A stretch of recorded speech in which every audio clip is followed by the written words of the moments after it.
Welcome to Craft with Kathie. Tonight's project is going to be using the Peaceful Garden Transfer on an oval simple shape.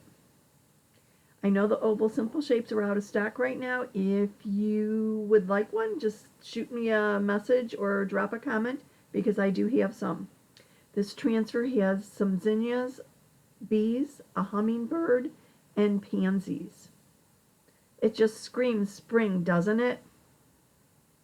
So let's get started. I'm going to start by waxing my surface. The oval simple shape is wood or MDF and it's been whitewashed, and I'm going to apply some surface wax to it. Our surface wax is unscented and comes in nice little small containers, making it very easy and economical to use.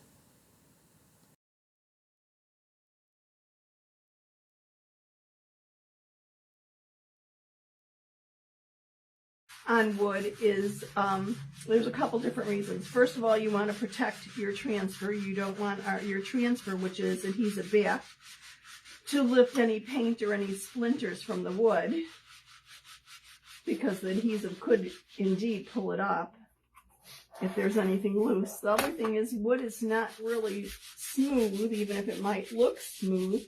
There's little dips and little crevices and whatever. And by waxing that, you kind of fill in those little dips, so less apt to get any bleeding when you apply your transfer and chalk paste.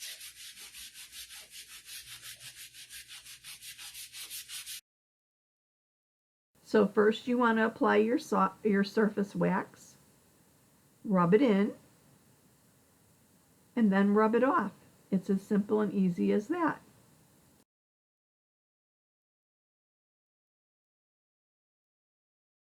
You could feel it'll be smooth. So let me get that out of the way and open up this Peaceful Garden. Isn't it absolutely beautiful? There are 4 separate images on this transfer, and I'm only going to be using the zinnia, so let me cut that portion out. Our transfers have cut lines, so I'm just using my transfer trimmers to cut the image that I'm going to be using out of it. I'm going to quickly fuzz this on my fuzzing towel. See how translucent this transfer is? You can see through it. It's much easier for placement, especially on cutouts and things of that nature.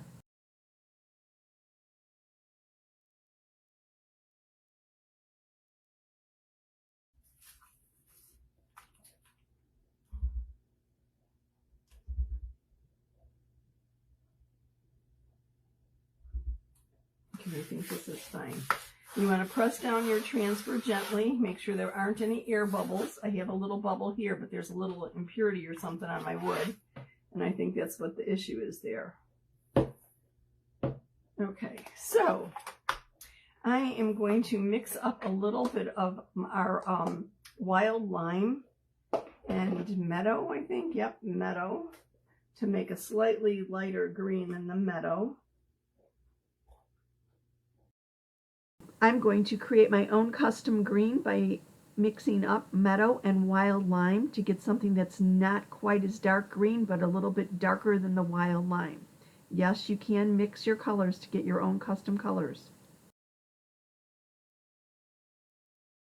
I'm mixing the 2 pastes in one of our little color trays. If you don't have a color tray, you can use a palette or a little dish. Anything that'll hold the paste.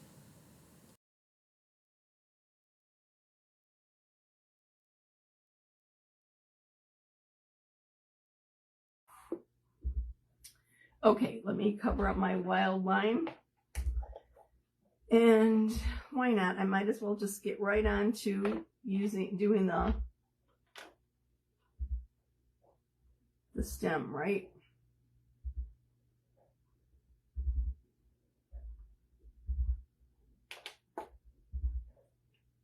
And I didn't clean my squeegees, so let me do that.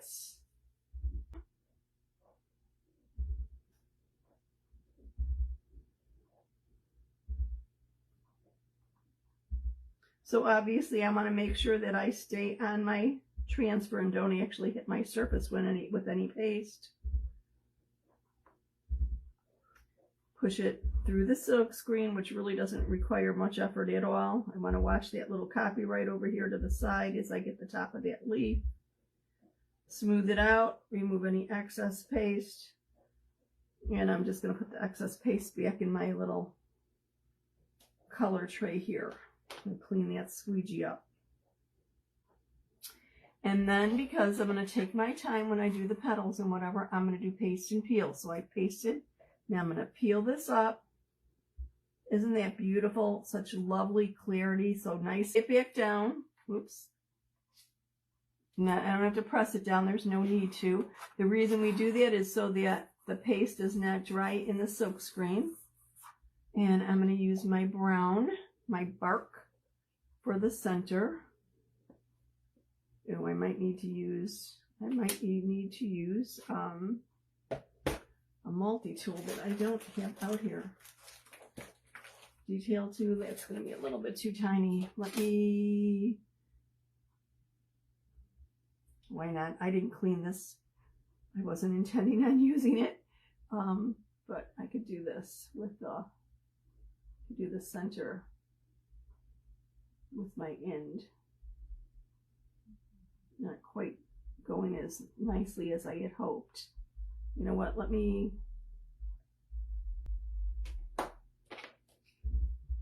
just use this.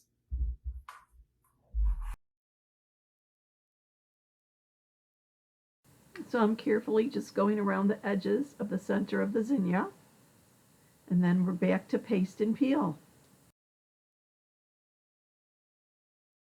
I need my dream car, which is next. This is going pretty quick. I'm just going to put this back down now. I don't have to press down there, but I want to make sure that all my petals are down.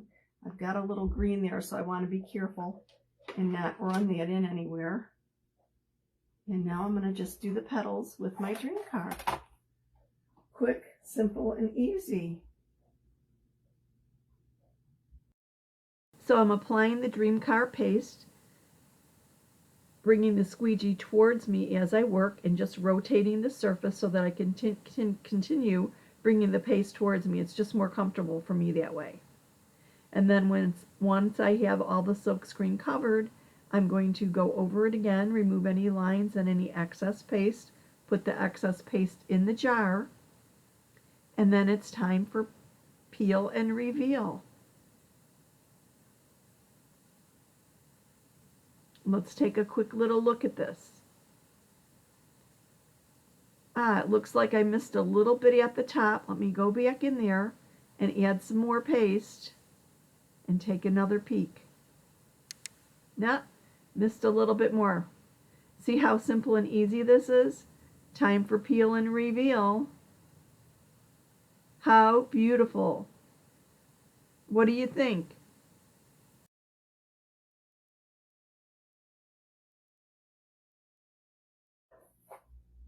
So what I'm thinking is I'm probably going to just put 2 little holes at the top and string it with, just create like a jute thing of either plain jute or add some beads to it is what the thought was. I considered adding the bumblebee or a bumblebee here. I don't think so. I don't know. What do you think? Do you think I should add a bee or just let it go as it is? I'm thinking let the flower stand on its own is what I was going for. I don't want anything to detract from it. And actually I'm thinking instead of jute and beads, maybe I'll just string it with some velvet ribbon. I can't draw a straight line or have a difficult time drawing a straight line with a ruler. So believe me when I tell you that if you can butter toast, you can chalk. It's true. And if anyone will be interested in a sample, we have samples that are available for $5. It's a little project. It's really, oh, you know what? I'll actually show you one of them right now. This is it. It says I'm here, and I don't really want to open it. Dang it. Basically, there's a little transfer. There is a chalk sway tag and a string and a squeegee and a packet of paste. Everything you need to try it out. You will be putting the image, fuzz it. If you don't have a fuzzing cloth, obviously fuzz it on a towel or a sweater or a pair of jeans. Apply the transfer to the chalk suede tag. Open up your paste, squeeze out some paste, use your squeegee to go over the transfer with the paste, smooth it out, remove any excess. Roll up your paste again and clip it at the top with a paper clip or some washi tape or whatever, because you could make quite a few things out of this little packet of paste. A little bit of paste does go a long way. And lift up your transfer and voila, you're done. You could wash your transfer and do the same thing on the opposite side if you want, or you could put the B on one side of the tag and the words "be kind" on the other, or you could put it just as it is on the tag. Our chalk suede, if you make a mistake, is somewhat washable. Take a wet paper towel or a wet little Q-tip if you make a mistake or a smudge and just gently wipe at it. If you catch it right away and it's not really highly pigmented, it will wash right off.